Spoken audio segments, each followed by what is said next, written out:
আপনি short video কিভাবে upload করেন? যদি আপনি ইউটিউবে ঢুকে এই প্লাস আইকনে ক্লিক করে আপনি আপনার শর্ট ভিডিও আপলোড করেন, তাহলে আপনি অনেক বড় ভুল করছেন। আর আপনি এইভাবে আপলোড করবেন, এটাই স্বাভাবিক, কেননা ম্যাক্সিমাম ইউটিউবার আপনাদের এটাই শিখিয়ে দেয়। কিন্তু শর্ট ভিডিও আপলোড করার এটাই সঠিক পদ্ধতি নয়। আজ আমি আপনাদের শর্ট ভিডিও আপলোড করার সঠিক পদ্ধতি শেয়ার করব। এন্ড এই ভিডিওতে দেখানো ফর্মুলাগুলো যদি আপনি ইউজ করতে পারেন, তাহলে আপনার ভিডিওতে ভিউ কিছুটা ঝড়ের গতিতে পারবে। সো বেশি বগর না করে চলুন মোবাইল স্ক্রিনে চলে যাই এন্ড আপনাদের সরাসরি দেখিয়ে দেই।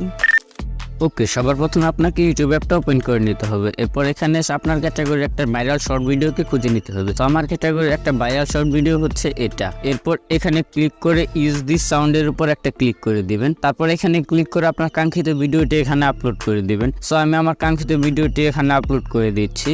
এরপর ডানের উপর ক্লিক করলে ভিডিওটা প্রসেসিং হতে থাকবে। সো ভিডিওটা প্রসেসিং হতে থাকবে। এরপর এই টিক মার্কের উপরে ক্লিক করে উপরে অ্যাডজাস্টমেন্ট দেখতে পারবেন, ওখানে ক্লিক করতে হবে। ওখানে ক্লিক করার পর 2 নাম্বারটাকে 0 এবং প্রথমটাকে 100% করে দিবেন। এরপর নেক্সট এর উপর ক্লিক করে দিবেন। এখানে আপনার ভিডিওর জন্য সুন্দর দেখে একটা টাইটেল এবং কিছু হ্যাশট্যাগ দিয়ে দিবেন। সো আমি আমার ভিডিওর জন্য কিছু টাইটেল এবং হ্যাশট্যাগ দিয়ে দিচ্ছি। এরপর নিচে ভিজিবিলিটি লেখা দেখতে পারবেন, সেখানে ক্লিক করে এটাকে আনলিস্ট সিলেক্ট করবেন এন্ড ভুলেও পাবলিক সিলেক্ট করবেন না, এটাকে আনলিস্টই রেখে দিবেন। এরপর এখান থেকে ব্যাক এসে নিচে অডিয়েন্স দেখতে পারবেন, এখানে no it's not made for kids এটা সিলেক্ট করে এখান থেকে ব্যাক চলে আসবেন। তারপর আপলোড শর্টে ক্লিক করে দিবেন।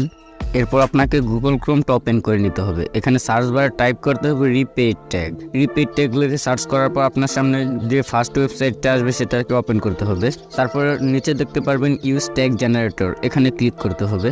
এখানে ক্লিক করার পর আপনার সামনে কিছুটা এরকম ইন্টারফেস শো হবে। এখানে আপনার ভিডিও টাইটেল টাইপ করে দিতে হবে। তারপরে সার্চ বারে ক্লিক করে সার্চ করতে হবে। তারপর নিচে কপি অপশন পাবেন, সেখান থেকে সবগুলো কপি করে একটা নোটপ্যাডে এগুলোকে লিখে নেবেন। তো আমি এগুলোকে আমার নোটপ্যাডে লিখে নিচ্ছি। এরপর এখান থেকে গুগল ক্রোমে ওয়াইটি স্টুডিওটাকে ওপেন করে নিতে হবে। তারপর এখানে কন্টেন্টের উপর ক্লিক করে 2 নাম্বার অপশন শর্টে ক্লিক করতে হবে। তারপরে শর্টের ভিডিওর উপর একটা ক্লিক করলে এরকম ইন্টারফেস শো হবে। একটু নিচে আসলে শো মোর নামে একটা অপশন পাবেন, সেখানে ক্লিক করার সাথে সাথে আরো অনেকগুলো অপশন চলে আসবে। আর একটু নিচে যাওয়ার পর দেখতে পারবেন ট্যাগ নামে একটা অপশন আছে, সেখানে সবগুলো ট্যাগ পেস্ট করে দিয়ে এখানে ক্লিক করে সেভ করে নিতে হবে। এরপর এখান থেকে সরাসরি চলে যেতে হবে ওয়াইটি স্টুডিওতে। ওয়াইটি স্টুডিও থেকে সিম্পলি আপনার ভিডিওটাকে শুধু পাবলিক করে নেবেন। আই হোপ এটা আপনাদের দেখিয়ে দিতে হবে না। সো আপনাদের কাজ ডান। এবার আপনার ভিডিওটা প্রফেশনাল ভাবে আপলোড হয়ে গিয়েছে। আজকাল ইউটিউবে ঢুকলে দেখা যায় 30 দিনে 1 মিলিয়ন ভিউ, 7 দিনে 1000 সাবস্ক্রাইবার কমপ্লিট। এগুলো আসলে কতটা সত্যি, এর সত্যতা যাচাই করতে আপনি আমার এই ভিডিওটা দেখে আসতে পারেন, লিংক ইন দ্য ডিসক্রিপশন। আবার সেখানে দেখা হবে। আর আমার আজকের এই ভিডিওর থাম্বনেল তৈরি করে দিয়েছে Nibir. So thank you so much Nibir. তার হোয়াটসঅ্যাপ নাম্বারও আমি ডিসক্রিপশনে দিয়ে রেখেছি। আজকের মতো বাই।